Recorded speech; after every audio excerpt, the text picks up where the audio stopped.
كثيرا. الحمد لله الذي لم يزل ولا يزال حيا قيوما سميعا قديرا مدبرا بصيرا. ونشهد أن لا إله إلا الله وحده لا شريك له. ونشهد أن سيدنا ومولانا محمدا عبده ورسوله صلى الله تعالى عليه وعلى آله وأصحابه وأزواجه وبارك وسلم تسليما كثيرا كثيرا.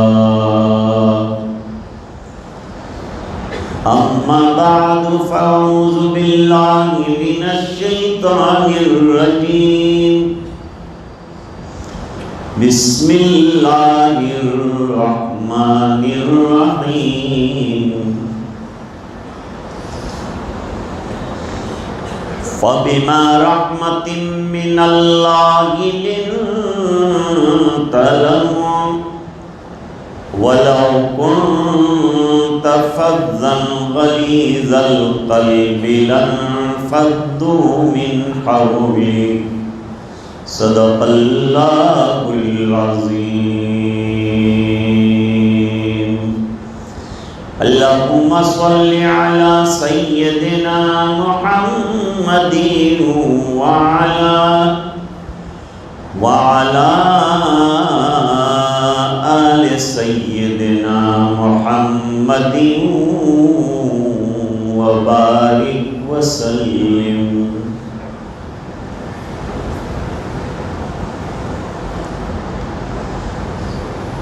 حضرات علماء، بزرگوں، دینی بھائیوں، حاضرین مجلس،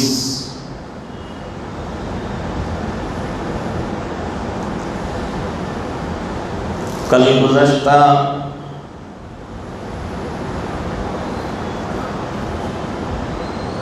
حضور پاک صلی اللہ علیہ وسلم کے اخلاق عالیہ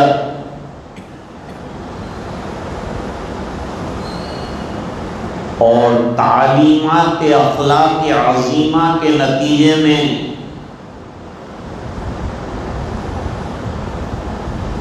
حضرات صحابہ کرام کی زندگی دعوت بن گئی تھی.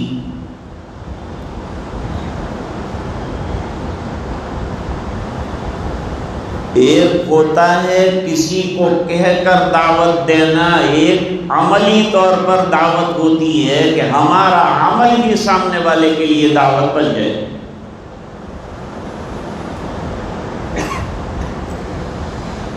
دونوں کی اہمیت ہے.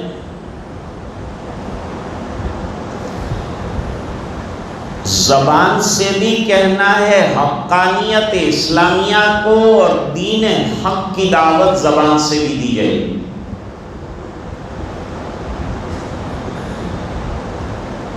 گفتار سے بھی دی جائے گی، کردار سے بھی دی جائے گی.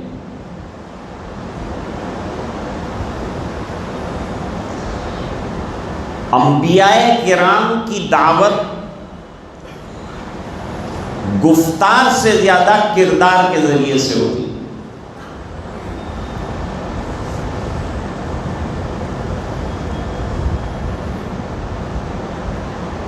یہ آیت کریمہ جو پڑھی، اس میں بتلایا کہ اللہ کے فضل و کرم سے اللہ نے آپ میں شفقت اور نرمی رکھی. دعوت کا کام نرمی اور شفقت کے ساتھ ہوتا ہے، سختی کے ساتھ نہیں ہوتا.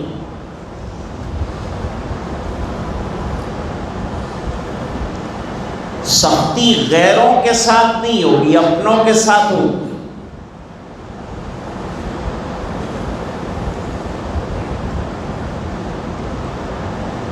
مسجد نبوی شریف میں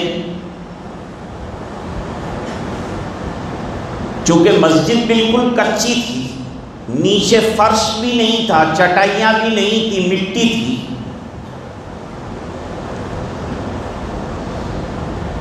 ایک صاحب کو پیشاب کا تقاضا ہو گیا،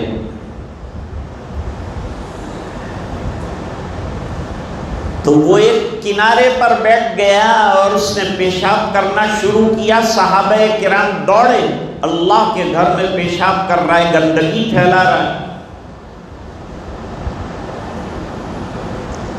نبی کریم صلی اللہ علیہ وسلم نے روک دیا، اسے فارغ ہونے دو۔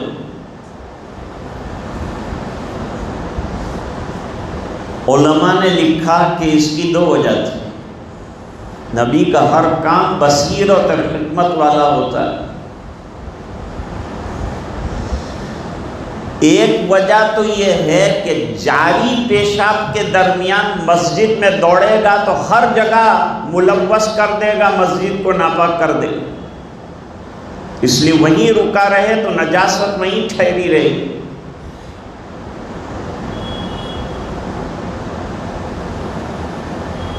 دوسری بات یہ لکھی ہے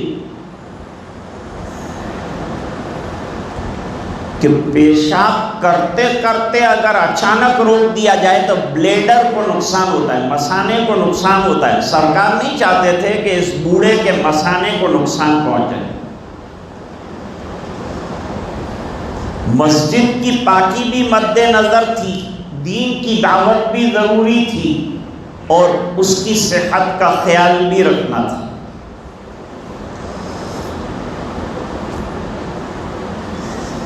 برکف جام شریعت، برکف سندان عشق، ہر ہوسنا کے ندانت جام سندہ باختہ۔ یہ سب پہلوؤں کو سنبھالنا نبی کا کام ہے۔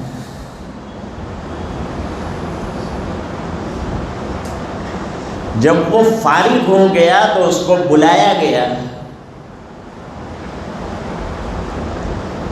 اس کو سمجھایا گیا کہ یہ اللہ کا گھر ہے، پاکیزگی کی جگہ ہے، یہاں پاکیزہ ہو کر آتے ہیں اور مسجد کو صاف رکھنا چاہیے۔ اتنے پیار سے سمجھایا کہ وہ قبیلے میں جا کر اس نے تعریف کی اور بہت سے لوگ مسلمان ہوئے۔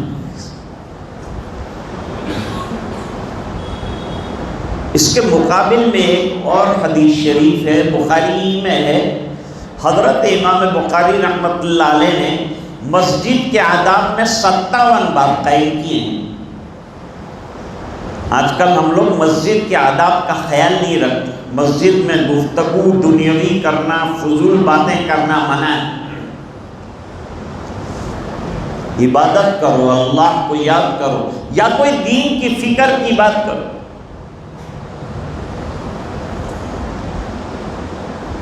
مسجد کے قبلہ رخ میں نبی کریم صلی اللہ علیہ وسلم نے بلغم یا ناک کی ریزش دیکھی تو ایک پتھر لے کر اپنے دست مبارک سے کھرچا اور کافی غصے کا اظہار فرمایا۔ وہاں معاملہ غیر کا تھا اس لیے نرمی سے پیش آئے، یہاں اپنوں کا معاملہ تھا اس لیے غصہ فرمایا۔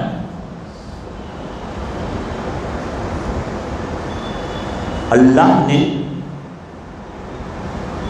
نبی کریم صلی اللہ علیہ وسلم کو جو خصائص عطا فرمائے ہیں ان میں سے ایک خوبی یہ ہے کہ آپ کو 1 مہینے تک کی دوری کا رعب دیا ہے۔ ہوتا ہے نا کسی اللہ والے کا رعب پڑتا ہے، دلوں پر ایک اثر ہوتا ہے، اس کا نام رعب ہے۔ سرکار کی شخصیت کا اثر 1 مہینہ دور کی مسافت پر جو لوگ ہیں ان پر بھی ہوتا ہے۔ اور اس کی وجہ یہ لکھی کہ سرکار کے اکثر دشمن جو ہیں 1 مہینے کی مسافت تک دوری پر رہتے تھے.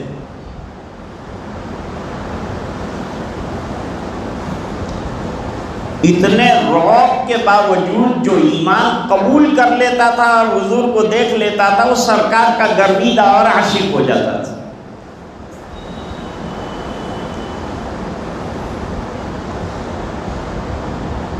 یہ رعب پر ازواج مطہرات گھر میں کیسے رہتی ہوں گی؟ اللہ نے پردہ ڈال دیا تھا اور بے تکلف رہ سکتی تھی، اور سرکار ان کو بتکلف بے تکلف رکھتے تھے تاکہ وہ گھر گرہستی اور سنسار اچھی طرح چل سکے. ہر وقت رعب بیٹھا ہوگا تو بیچاری بات بھی نہیں کر سکے گی، گفتگو بھی نہیں کر سکے گی، تو رہے گی کیسے؟ یہ سب مصلحتیں.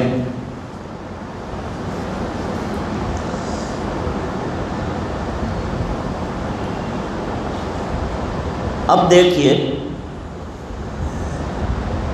کل تو حضرت خبیب رضی اللہ تعالیٰ عنہ کے اخلاق عالیہ کے سلسلے میں ہم نے گفتگو کی تھی. یہ اخلاق سیکھے کہاں سے ہیں؟ تاجدار مدینہ جناب رسول اللہ صلی اللہ علیہ وسلم کی درسگاہ سے سیکھیں. یتیمیں کہ نا کردہ قرآن درست، کتب خانہ چند ملت بشش. وہ در یتیم کہ جس کو قرآن یعنی پڑھنا لکھنا نہیں آتا تھا، اس نے لا کے دنیا کو ایسی کتاب عطا فرمائی کہ جس نے دنیا کے کتب خانوں کو دھو ڈالا. اللہ نے یہ کمال عطا فرمایا. قرآن کریم جو ہے نا وہ مینار نور ہے، شمع ہدایت ہے.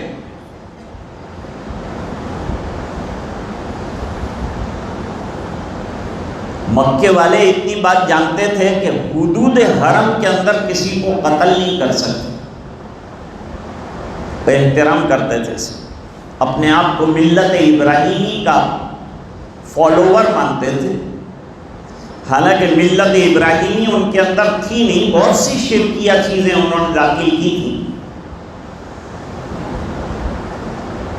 بہرحال حضرت خبیب رضی اللہ تعالیٰ عنہ کو حدود حرم سے باہر لے گئے. آج بھی آپ مسئلہ جانتے ہوں گے کہ حدود حرم میں قتل و غارت گری نہیں ہو سکتی ہے، درخت کو نہیں چھیڑا جا سکتا ہے، کانٹا نہیں چھیڑا جا سکتا ہے. حدود حرم میں شکار نہیں کیا جا سکتا ہے.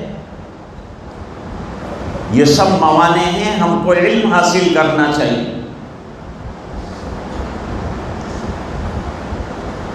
ایک صاحب حج میں گئے، بہت عرصے سے تمنا تھی کہ حج میں جاؤں، تو گئے. جب طواف کے 7 چکر پورے ہو گئے تو میں نے ان سے کہا کہ اب جو ہے آپ 2 رکعت طواف کی ادا کر لیجیے، اپنا طواف ختم ہو گیا.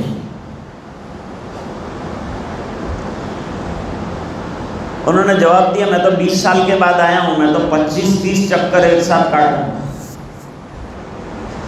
میں نے کہا بھائی ایسا نہیں، مسئلہ یہ 7 چکر پر ایک طواف مکمل ہوتا ہے اور اس کے بعد جو ہے 2 رکعتیں ادا کی جاتی ہیں، اور آپ نے جو ہے عمرے کا احرام باندھا ہے تو آپ کو آگے صفا مروہ کی سعی کرنی. سعی کرنے کا کہا تو کہا چوپڑا تو ہے نہیں، سعی کیسے کریں؟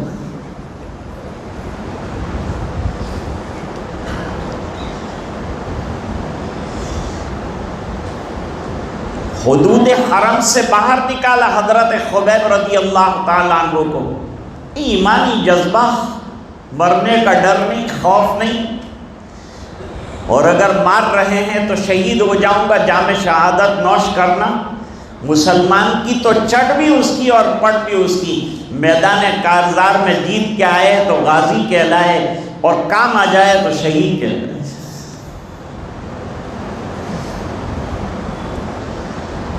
اب مشرکین نے آخری تمنا پوچھی کہ ابھی تم کو سولی پر چڑھ جانا ہے، ہم قتل کر دینے والے ہیں، آپ کی آخری تمنا ہم پوری کرنے کے لیے تیار۔ آخری تمنا کیا ہے؟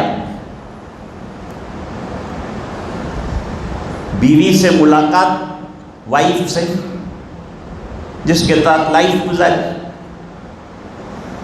اس کے ساتھ ملاقات مطلوب ہے؟ نہیں۔ کوئی اچھی ڈش کھانے کی، وہ کھلائی جائے؟ اب فرمایا نہیں۔ کیا چاہتے ہیں؟ کہا میری ایک آخری تمنا ہے، وہ پوری ہونے دو۔ وہ آخری تمنا یہ ہے کہ اللہ کے حضور حاضری سے پہلے میں جبین نیاز اللہ کے سامنے جھکانا چاہتا ہوں، 2 رکعت پڑھنے کا مجھے موقع دیا۔ آخری تمنا اگر فرمائی تو نماز کی فرمائی۔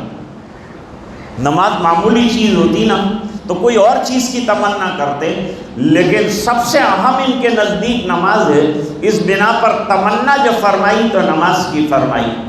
اور نماز موت کے ڈر کے بغیر اللہ کے ساتھ پوری توجہ اور عنابت کے ساتھ 2 رکعتیں ادا فرمائی، نہایت اطمینان کے ساتھ، اور فرمایا اگر مدینہ ہوتا تو 2 رکعتوں میں میری رات ختم ہو جاتی۔ لیکن تم سمجھو گے کہ زندگی کو طویل کرنے کے لیے میں نماز طویل پڑھ رہا ہوں، تمہارے اس تانے سے بچنے کے لیے میں ایسا کر رہا ہوں۔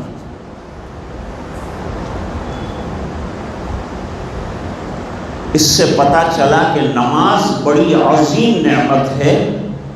ہر پریشانی کے موقع پر، حدیث شریف میں ہے نبی کریم صلی اللہ علیہ وسلم کو جب کوئی پریشانی لاحق ہوتی، اذا حضبه امر بادر الى الصلاۃ، جب حضور پاک صلی اللہ علیہ وسلم کو کوئی گھبراہٹ لاحق ہوتی تو آپ مسجد کی طرف آگے بڑھ جاتے تھے۔ ہوائیں تیز ہوتی تو سرکار کے قدم بھی مسجد کی طرف تیز ہو جاتے۔ خالی یہ ایک نماز ہماری زندگیوں میں کما حق قہو آ جائے تو ہمارے بیڑے دنیا اور آخرت میں پار ہونے کی اللہ کی گارنٹی۔ اللہ کا وعدہ ہے اور وہ وعدہ غلط نہیں ہو سکتا۔ ان اللہ لا یخلف المیعاد۔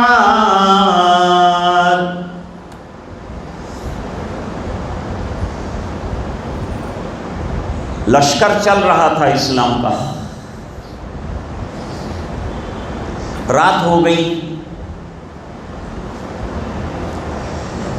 رات میں لشکر کی نگرانی کرنی پڑتی ہے، کوئی چوکیدار چاہیے رات کو۔ جیسے ہمارے دعوت کے کام میں رات کو نگرانی کرنے والے احباب ہوتے ہیں، ان کو فضیلت بتائی جاتی۔ ایک رات اللہ کے راستے میں نگرانی کرنا خیر من الدنیا وما فیہا۔ حضور پاک صلی اللہ علیہ وسلم نے فرمایا کون ہے نگرانی کرنے والا، دیکھنے والا؟ آج کی رات لشکر کی نگرانی کرنے کے لیے کون تیار ہے؟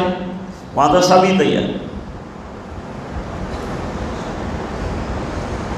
دشمن کی خبر لینے کے لیے ایک آدمی جا سکتا ہے کہ 2 بھیجیں گے؟ امام بخاری رحمۃ اللہ علیہ نے مسئلہ حل کیا کہ ایک بھی بھیجا جا سکتا ہے۔ غزوہ خندق کے موقع پر حضور پاک صلی اللہ علیہ وسلم نے فرمایا عذاب کی خبر کون لائے گا؟ حضرت زبیر ابن عوام کھڑے ہوئے، پھر پوچھا اور کون جائے گا؟ پھر وہی کھڑے ہوئے۔ تیسری مرتبہ پوچھا، پھر آپ صلی اللہ علیہ وسلم کے سامنے حضرت زبیر نے انگلی اٹھائی تو آپ نے تنے تنہا ان کو سخت سردی کی رات میں بھیجا ہے۔ صحابہ بہادر ہیں نا، اللہ کے دین کی محنت میں اور قربانیوں میں بہادر ہیں، تو نبی اس سے زیادہ بہادر۔ مدینے میں ایک رات بہت گھبراہٹ پھیلی، صحابہ کرام اندھیرے میں جمع ہو گئے کہ کوئی حملہ ہونے والا ہے ہمارے اوپر، کیا ہے؟ آپ کو پتا چلا، آپ بھی آ گئے صحابہ کرام کے پاس، کیوں گھبرا رہے ہو؟ کہا حضور کوئی حملے کا خطرہ معلوم ہوتا ہے، تم یہیں رہو۔ حضور نے آرڈر جاری نہیں کیا۔ ایک صحابی ہیں حضرت ابو طلحہ رضی اللہ تعالیٰ عنہ، ان سے گھوڑا لیا، ننگی پشت پر گھوڑے کی اندھیرے کی رات میں نبی کریم صلی اللہ علیہ وسلم نے مدینے کی پوری بارڈر کا اکیلے تنہا چکر کاٹا اور گھوڑا لا کر واپس کیا، اور فرمایا نبی کریم صلی اللہ علیہ وسلم نے لم تراؤ، گھبرانے کی ضرورت نہیں ہے، کوئی ڈر نہیں ہے، کوئی دشمن نہیں ہے، جاؤ جا کر کے آرام کرو۔ حضور پاک صلی اللہ علیہ وسلم اجود الناس بھی ہیں، احسن الناس بھی ہیں، اور اشجع الناس بھی ہیں، سب سے بہادر بھی ہیں۔ اور گھوڑا واپس کرتے ہوئے تعریف کی، جب دیا تھا گھوڑا تو انہوں نے کہا تھا کہ حضور یہ چلتا نہیں ہے ٹھیک سے، اس کو لے کے کیسے جائیں گے؟ نبی کریم صلی اللہ علیہ وسلم نے بڑا زبردست جملہ استعمال فرمایا، وجدناہ بحرا، ہم نے اس کو سمندر کی طرح رواں دواں پایا۔ اور اس کے بعد سے وہ گھوڑا ایک دم تیز رفتار ہو گئی، ایک مرتبہ سرکار بیٹھ گئے، بات ختم ہو۔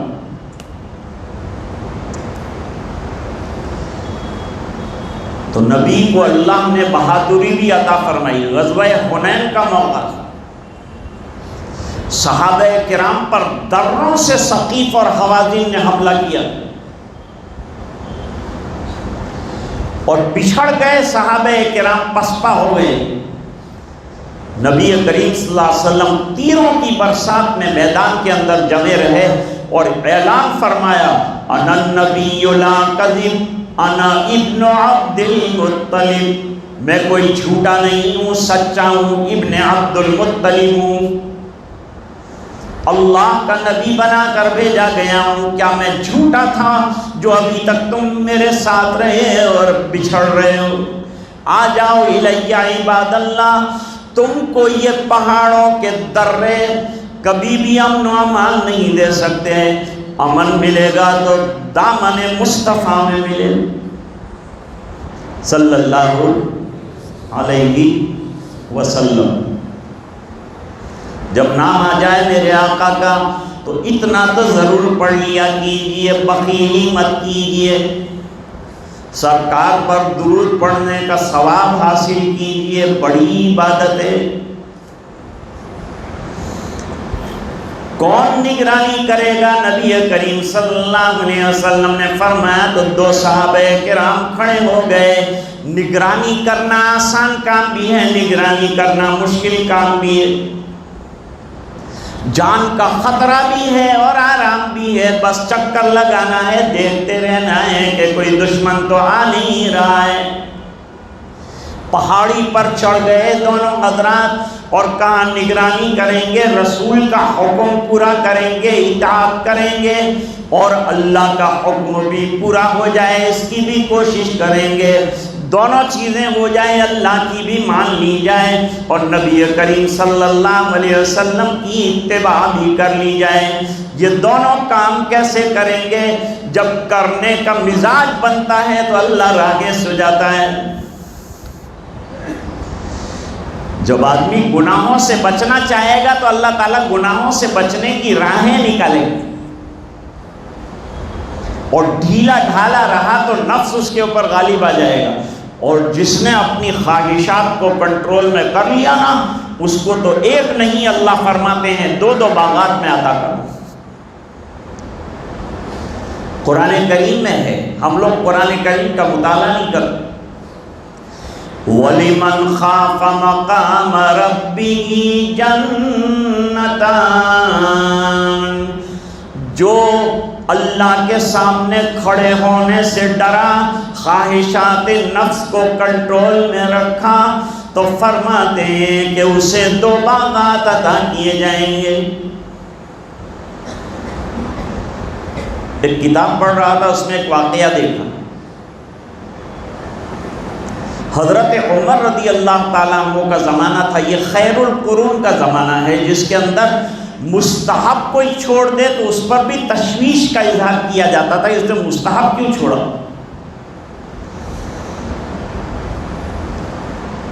ایک نوجوان تھا. نوجوانوں اپنی جوانی کو سنبھالو، کسی خاکی پہ مت کر خاک اپنی زندگانی کو، جوانی کر فدا اس پر کہ جس نے دی جوانی کو. اللہ کے دین کے لیے اپنا جوانی کو قربان کر،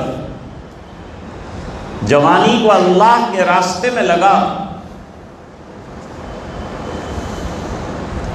وہ 5 وقتہ نمازی تھا، آتا تھا جاتا تھا ایک گلی سے ہمیشہ. ایک خاتون بھی وہ گلی میں رہتی تھی، حسین نوجوان تھا، فریفتہ ہو گئی. کوشش کرنے لگی کہ یہ للچا جائے اور کسی طرح میرے پاس آئے. بہت عرصے تک نفس کے اوپر کنٹرول رکھتا رہا، لیکن اس کی بھی ایک حد ہوتی. ایک دن بے بس ہو گیا. نمازی اور نوجوان اور دیندار اور سنتوں کا پابند، اور نکل کر اس کے گھر چلا گیا. جا رہا تھا نماز پڑھنے، وہاں چلا گیا. لڑکی نے بڑی آؤ بھگت کی، خیر مقدم کیا، خواہش کی تکمیل کا اظہار کیا.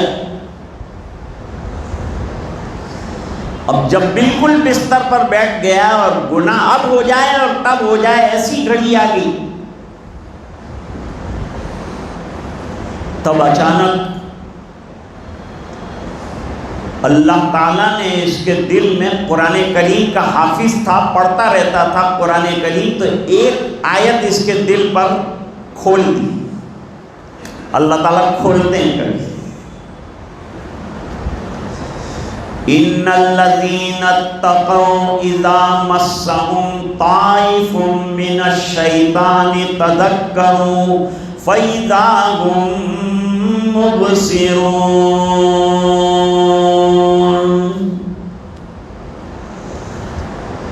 وہ لوگ جو تقوی والے ہیں، اللہ سے ڈرنے والے ہیں، جب شیطان ان کے دل کو چھو کر جاتا ہے تو اچانک ان کی آنکھ اللہ کی طرف سے کھول دی جاتی ہے اور گناہوں سے بچا لیا جاتا ہے. چونک گیا، آیت بار بار پڑھتا تھا. وہ لڑکی کہتی تھی اپنا آرزو اور تمنا پوری کر لو. وہ روتا رہا، آیت پڑھتا رہا یہاں تک کہ عورت کے بستر پر اس کا انتقال ہو گیا. حضرت عمر رضی اللہ عنہ کا زمانہ ہے. جنازہ اٹھا لیا گیا، اس کے گھر لے گئے، نہلایا دھلایا، جنازہ پڑھا دیا گیا اور دفنا دیا گیا. حضرت عمر رضی اللہ عنہ کے دربار میں اس کا تذکرہ ہو کہ ایک نوجوان گیا تھا بدکاری کرنے کے لیے، لیکن قرآن کریم کی آیت نے اس کو گناہ سے ایسا بچایا کہ اس نے ڈرتے ڈرتے اللہ کے ڈر سے جان دے دی، چلا گیا دنیا سے. چلو اس کے قبر پر جائیں، فاتحہ خوانی کریں. حضرت عمر رضی اللہ تعالیٰ وہ صحابہ کرام کو لے کر قبرستان گئے اور جا کر اس نوجوان کو قبر پر خطاب کیا. اے نوجوان، تو نے اللہ کے ڈر کی وجہ سے زنا جیسے گناہ سے اپنے آپ کو بچا لیا، اللہ نے تیری حفاظت فرمائی، تو مجھے امید ہے کہ تجھے اللہ تعالیٰ جنت میں 2 باغات عطا فرمائیں گے. جنت کے معنی باغ کیا ہیں؟ 2 باغ دیں گے، 1 جنت نہیں 2 جنتیں دیں گے. اور قرآن کریم کی آیت دلیل کے طور پر سناتے ہوئے ارشاد فرمایا وَلِمَنْ خَافَ مَقَامَ رَبِّهِ جَنَّتَانِ.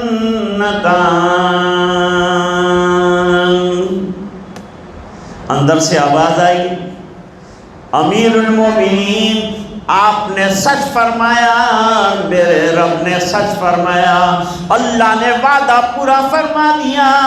جیسے ہی انتقال ہوا مجھے 2 باغات عطا فرما دیے.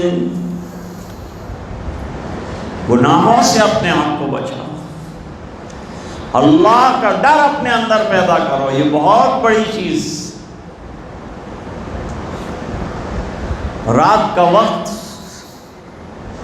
نگرانی کے لیے دونوں پہاڑ پر چڑھیں، کیا کریں؟ ایک نے کہا تم نگرانی کرو لشکر کی، میں نماز میں لگ جاتا ہوں، کیونکہ نماز ان کا محبوب مشغلہ ہے۔ حضرت امام بخاری رحمۃ اللہ علیہ کو ایک دوست نے اپنے باغیچے میں، اپنے گارڈن میں دعوت دی کہ آج کھانا اپنے گارڈن میں کھائیں گے۔ جب گئے تو کھانا تیار نہیں ہوا تھا۔ امام بخاری رحمۃ اللہ علیہ نے نوافل کی نیت باندھ لی، نماز پڑھنا شروع کیا۔ روزانہ 15 پارے تہجد میں تلاوت کرتے ہیں۔ امام بخاری رحمۃ اللہ علیہ حافظ قرآن تھے، جیسے حافظ حدیث تھے۔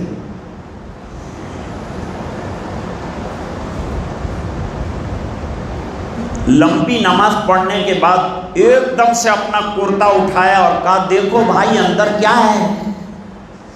دیکھا تو اندر ایک بچھو تھا جس نے 16 جگہ پر ڈنک لگایا تھا۔ تو شاگردوں نے کہا حضرت جلدی نماز ختم کر دیتے نا۔ فرمایا نماز کیسے ختم کروں، میں نے جو سورج شروع کر رکھی تھی وہ اجازت نہیں دیتی تھی، ڈنک برداشت کر سکتا ہوں، نماز کو حرف نہیں آ سکتا۔ سیدنا عبد القادر جیلانی رحمۃ اللہ علیہ کے واقعات میں لکھا ہے، بہت لمبی سیرت ہے حضرت۔ فرمایا جس کی نماز نہیں وہ کاہے کا مسلمان ہے؟ یہ تو ہمارا امتیاز ہے، یہ ہماری پہچان ہے۔ اے لڑائی میں اگر آ گیا وقت نماز، قبلہ رخ ہو کے زمین بوس ہوئی قوم حجاز، ایک ہی صف میں کھڑے ہو گئے محمود و ایاز، نہ کوئی بندہ رہا نہ کوئی بندہ نواز۔ غوث اعظم سیدنا عبد القادر جیلانی رحمۃ اللہ علیہ نے فرمایا ولایت کا اور اللہ والے بننے کا پہلا نسخہ اور پہلا زینہ تہجد کی نماز۔ تہجد کے کیا معنی؟ نیند میں سے اٹھ کر وضو بنا کر نماز کے لیے مصلی پر کھڑے ہونا، نیند سے اٹھنا جو مشکل کام ہوتا ہے نا، گہری نیند اس میں سے اٹھنا، اس لیے اجر بھی تہجد کا نفلی نمازوں میں سب سے زیادہ ہے۔ تہجد کے لیے کھڑے ہوئے، اس زمانے کے اعتبار سے عبد القادر جیلانی رحمۃ اللہ علیہ کو بہترین گھوڑا ملا تھا، اس کی قیمت اس زمانے کے اعتبار سے 21,000 دراہیم، 21,000 اشرفیاں اس کی قیمت۔ جیسے ہی نماز میں کھڑے ہوئے تو چور تو علماء کو بھی لوٹ جاتا ہے، کوئی راہ نہیں دیکھتا کہ عالی نے جو اس کے پیسے نہیں چورا، موبائل بھی چورا کے لے جائے گا اگر غافل ہوئے۔ وہ یہ نہیں سوچے گا کہ مولانا کا موبائل۔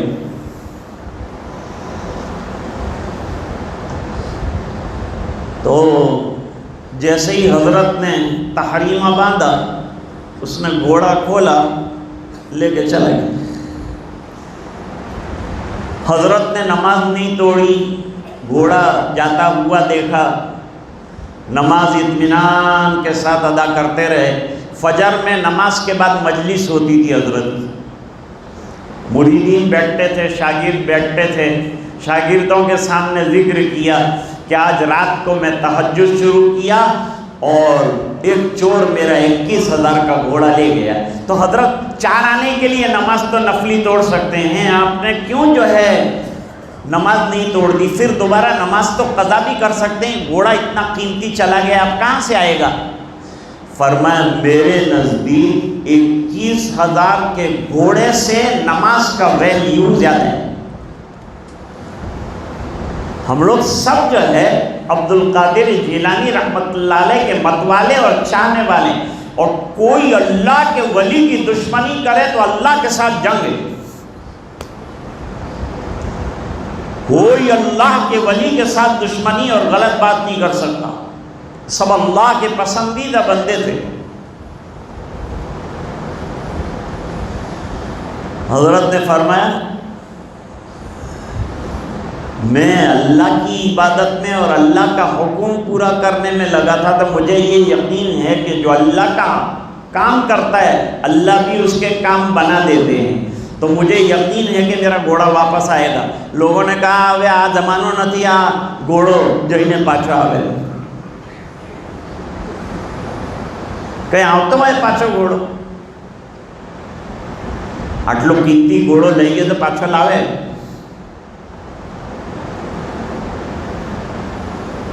عبد القادر جیلانی رحمۃ اللہ علیہ نے فرمایا اس ذات پر بھروسہ رکھو، یہاں آئے ہیں کائے کے لیے؟ اللہ پر بھروسہ سیکھنے کے لیے آئے ہیں، جو ہوتا ہے اللہ سے ہوتا ہے، جو کرتے ہیں اللہ کرتے ہیں، وہ سیکھنے کے آئے ہیں، اور اسباب پہ اتنا بھروسہ، مسبب الاسباب کو بھول رہے ہو؟ اللہ کے لیے کیا مشکل؟ یہ گھوڑا واپس کرنا اللہ کے لیے کیا مشکل ہے؟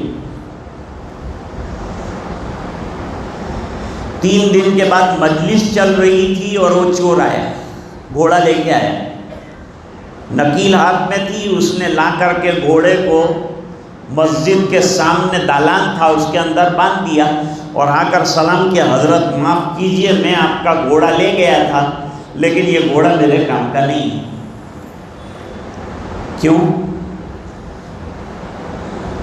کہا میں تو اس پر سوار ہو نہیں سکا، یہ 3 دن میرے اوپر سوار رہا، اس لیے آپ ہی سنبھالو اس کو۔ خواجہ صاحب نے فرمایا دیکھا اللہ کی ذات پر بھروسہ کرے آدمی، عبادتیں کرے، اللہ کا ہو جائے، من کان للہ کان اللہ لہ، جو اللہ کا ہو جاتا ہے اللہ بھی اس کے ہو جاتا ہے۔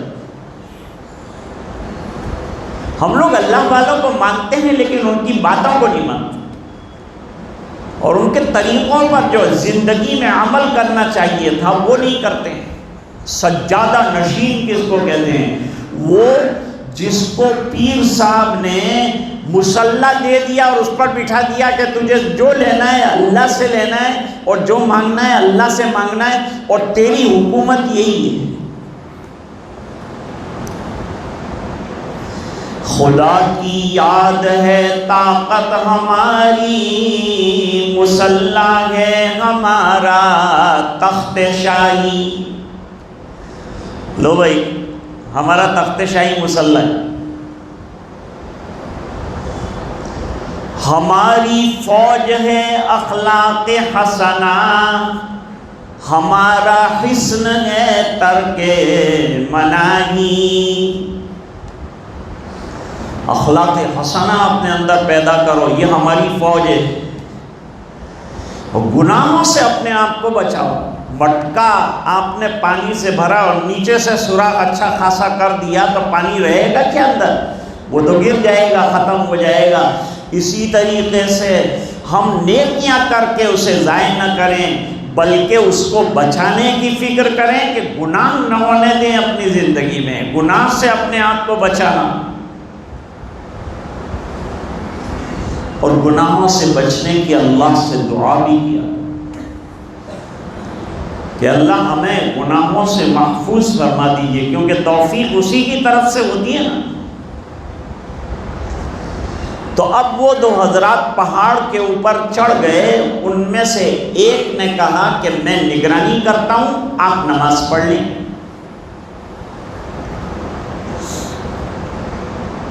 اور جب آدھی رات تک میری نماز تہجد پوری ہو جائے گی، نماز پوری ہو جائے گی، اس کے بعد میں نگرانی کروں گا اور آپ نماز پر کھڑے ہو جانا، تو ہماری نماز بھی ہو جائے گی، رسول کا حکم بھی پورا ہو جائے گا۔ شروع کر دی نماز۔ وہ صاحب نگرانی کے لیے بیٹھ گئے، لمبی نماز انہوں نے پڑھی۔ اچانک سنسناہٹ کی آواز آئی، خون کا ریلا نکل کر وہ بیٹھے ہوئے شخص کے پاس آیا۔ اس نے دیکھا یہ تو بلڈ ہے، خون ہے، کہاں سے آ رہا ہے؟ وہ بلڈ جو ہے وہ صحابی جو کھڑے تھے ان کے جسم میں سے اور ان کی پشت میں سے رس رس کر آ رہا تھا۔ تو یہ بے چین ہو گئے اور دیکھا تو کئی تیر آ کر کے لگے ہوئے ہیں۔ دشمن نے آہٹ پا کر وہ کھڑے ہوئے صحابی کو جو نماز میں تھے لگاتار کئی تیر مارے، خون ہو گئے، لیکن نماز ختم نہیں کرتے۔ کیا عبادت کا ذوق اور کیا نمازوں سے عشق ہے اور تعلق ہے۔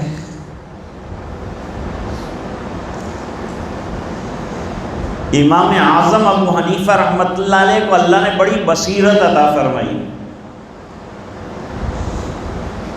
ان کے پاس ایک آدمی آیا کہ حضرت میں نے ایک چیز گھر میں رکھی تھی لیکن کہاں رکھی ہے وہ میں ڈھونڈ کے تھک گیا، ملتی نہیں، تو آپ کوئی نسخہ بتائیے۔ امام اعظم ابو حنیفہ رحمۃ اللہ علیہ نے فرمایا کہ اچھی طرح وضو کر کے 2 رکعت نماز شروع کر، انشاءاللہ نماز کے بعد چیز مل جائے گی۔ امام صاحب جانتے تھے کہ شیطان جو ہے نا وہ بڑا خطرناک وسوسے ڈالنے والا ہے، اس بنا پر جیسے ہی یہ نماز پڑھے گا کہ وہ وسوسہ اندازی شروع کرے، اور وسوسے میں یہ بھی آئے گا کہ تیری چیز فلان جگہ ہے۔ یہ گیا بہت پریشان تھا، چیز قیمتی تھی، گم ہو گئی تھی، نماز شروع کی، ابھی تو رکوع میں نہیں گیا تھا کہ شیطان نے اس کو یاد دلایا کہ فلان جگہ تو نے چیک نہیں کیا تھا، رکوع میں سے ہی سیدھا گھر گئے۔ جا کر کھودا تو وہ جگہ پر اس کو اس کی چیز مل گئی، کہا یہ امام صاحب نے بڑا اچھا نسخہ بنا۔ چند دنوں کے بعد امام اعظم ابو حنیفہ رحمۃ اللہ علیہ کے پاس پہنچا اور جا کر کے شکریہ ادا کیا کہ آپ کا نسخہ بڑا کامیاب رہا، بہت وظیفے پڑھے کچھ نہیں ہوا لیکن آپ کا نسخہ بڑا کامیاب رہا۔ کہا کیا ہوا؟ کہا جیسے ہی نماز شروع کی رکوع سے پہلے میرے کو یاد آ گیا، تو بھائی تو نے نماز پڑھی کہ نہیں؟ فرمایا جب رکوع سے مسئلہ حل ہوتا ہے تو سجدے تک جانے کی ضرورت ہے۔ مطلب کی نماز نہیں پڑھنی، نماز اللہ کے لیے پڑھنی۔ میرا کام نہیں بنتا تو میں نماز پڑھنا شروع کروں، فوراً گیا تو نماز بھی بھول گئی، نہیں وہاں تو اور نماز پڑھنی ہے کہ اللہ تیرا شکر ہے کہ تو نے یہاں تک پہنچا دیا، تو نے یہ نعمت عطا فرمائی۔ اللہ کی نعمتوں پر شکریہ یہ ہے کہ مزید عبادتیں بڑھ جانا چاہیے، شکر کی علامت ہے کہ عبادت بڑھ جائے، شکر کی علامت ہے۔ اور کوئی مصیبت ہمارے لیے جو ہے پریشان کن اور عذاب والی بنی ہے، اس کی علامت یہ ہے کہ وہ پریشانی آنے کے بعد ہماری نماز چھوٹ گئی، قرآن چھوٹ گیا، تلاوت چھوٹ گئی، مسجد چھوٹ گئی، تو سمجھو کہ یہ مصیبت میرے لیے عذاب ہے۔ کچھ اللہ کے بندے ایسے ہیں کہ جب پریشانی آتی ہیں تو مسجد کا کھوٹا بن جاتے ہیں، اور نمازیں پڑھتے ہیں، عبادتیں کرتے ہیں، اللہ سے مانگتے ہیں، روتے ہیں، اور اللہ تو دینے والا ہے، نمازوں پر دینے کا وعدہ ہے اللہ کا، لیکن ہم کو لینا ہے اللہ سے تو اللہ کو راضی کر کے لینا ہے۔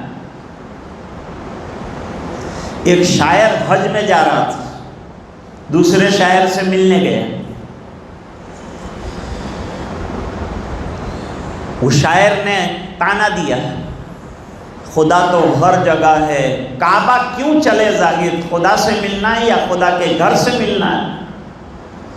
اس نے جواب دیا خدا تو ہر جگہ ہے، کعبہ اس لیے چلے ظاہر، خدا سے ملنا ہے لیکن خدا کے گھر میں ملنا ہے۔ تو بات عرض کر رہا تھا کہ عبادات میں، چونکہ کل میں نے بات شروع کی تھی حضرت خبیب رضی اللہ تعالیٰ عنہ کا واقعہ، تو کچھ لوگوں کو اشکال تھا کہ یہ بیچ میں سے کیسے ختم کر دیا۔ بیچ میں سے نہیں ختم کیا، کل جو ہے وہ بنیاد اور تھی، اخلاق کی بنیاد پر گفتگو کر رہے تھے۔ آج جو ہے وہی آیت کریمہ آپ کی خدمت میں پیش کی ہے، لیکن اخلاق پر جو ہے آج گفتگو نہیں ہو سکی حضرت خبیب کا واقعہ پورا کرنے میں۔ یہ صحابی کا واقعہ ہمارے سامنے آیا، کیسا اپنے وقت کو کام کا بنایا جائے۔ آج ہمیں اپنے اوقات کو قیمتی بنانا ہے، ہم نے اپنے اوقات کو ضائع کرنا شروع کر دیا ہے، اس بنا پر کہ موبائل پر کتنا بڑا وقت طے کر لو، میرے نوجوان دوستو طے کر لو کہ آدھا گھنٹہ پاؤ گھنٹہ ہم جو ہے موبائل پر قرآن پڑھو، اچھی باتیں جو ہیں وہ شیئر کرو، احادیث مبارکہ شیئر کرو، علماء کے وعظ شیئر کرو، باقی فضول جو چیٹس ہیں اور انسٹاگرام پر اور جو فضولیات چلتی ہیں ان کو بند کرو، اپنے وقت کی قیمت جانو۔ اس بنا پر کہ اسلام نے وقت کی قیمت کی قدر کرنے کے لیے قسم کھائی۔ اللہ تعالیٰ قرآن میں فرماتے ہیں وَالْعَصْرِ إِنَّ الْإِنسَانَ لَفِي خُسْرٍ، ٹائم کی قسم کھا رہے ہیں اللہ تعالیٰ، وقت کی قسم کھا رہے ہیں اللہ تعالیٰ، اور بتا رہے ہیں کہ وقت بڑا ویلیویبل ہے، ختم ہو جانے والا ہے، تمہارے ہاتھ میں رہنے والی چیز نہیں ہے، اس لیے یوٹیلائز کرو، اس کا استعمال کرو، ہر لمحہ زبان کو اللہ کی یاد میں لگا کے رکھو، ذکر اللہ میں لگا کے رکھو، جیب میں تسبیح رکھا کرو، اللہ کی یاد کیا کرو، دنیا کے کام کیا کرو، کوئی منع نہیں کرتا، ترقی کرتے رہو، آگے بڑھو، لیکن ایک بات ضرور یاد رکھو کہ تمہارا زبان کا نظام اللہ کے ذکر سے سرشار رہنا چاہیے۔ تو عرض کر رہا تھا کہ کل کا جو واقعہ چل رہا تھا وہ آج پورا ہو رہا ہے۔ حضرت خبیب رضی اللہ تعالیٰ عنہ کو جب سولی پر لٹکایا اس سے پہلے انہوں نے عربی میں شعر پڑھے، وہ دیکھیے کیا ہے۔ لستو بالیہین اقتل مسلما علی شق کان للہ مسرعی وذالک فی ذات الالہ وإن یشاء یبارک فی اوصال شلب ممزعی۔ فرماتے ہیں اگر میں دنیا سے ایمان پر جاتا ہوں، جتنے اعمال ہم لوگ کر رہے ہیں نا، یہ تمام اعمال پر ہمیں کچھ ملے گا کہ نہیں، اس کا دار و مدار اس بات پر ہے کہ ہمارا خاتمہ ایمان پر ہوتا ہے۔ اگر ایمان پر خاتمہ ہو گیا تو تمام اعمال پر اللہ تعالیٰ اجر اور ثواب عطا فرمائیں گے، اور خدا نخواستہ آخری وقت میں پیر پھسل گیا اور بغیر ایمان کے گئے تو سب اعمال اکارت ہو سکتے ہیں۔ انما الاعمال بالخواتیم، اس کا معنی یہ ہے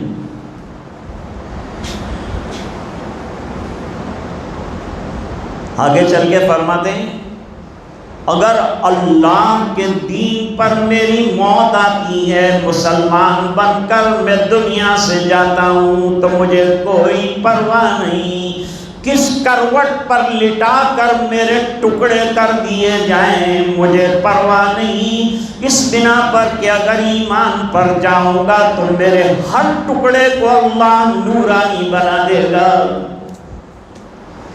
اللہ تعالی ہم سب کو دین پر چلنے کی توفیق عطا فرمائے۔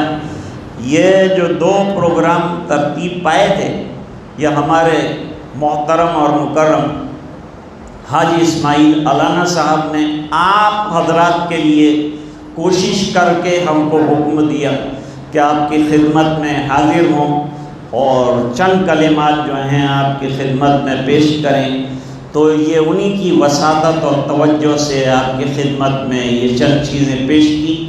کل جو ہے ذکر کیا تھا، آج بھی حضرت کا حکم ہے کہ تھوڑی دیر ذکر کیا جائے اور چند لمحوں کے لیے مراقبہ کیا جائے۔ یہ مراقبہ کیا ہے اس کو سمجھنا ہے تھوڑا سا۔ مراقبہ اللہ کے دھیان میں بیٹھنے کا نام ہے۔ جیسے دکان پر گراہک کے انتظار میں کیسے بیٹھتے ہیں، اس طرح اللہ کے گھر میں تھوڑی دیر اللہ کی رحمت کے انتظار میں بیٹھنے کا نام مراقبہ ہے۔ یہ ہر مشائخ کے یہاں ہیں، حضرت تھانوی رحمۃ اللہ علیہ کے یہاں اور ہر اللہ والوں کے یہاں، سلسلہ نقشبندیہ میں، قادریہ میں، سہروردیہ میں، سب کے یہاں مراقبات ہیں۔ تو تھوڑی 3-4 منٹ کے لیے انشاءاللہ مراقبہ بھی بعد میں کر لیں گے، پھر دعا کریں گے اور اس سے پہلے ذکر کریں گے۔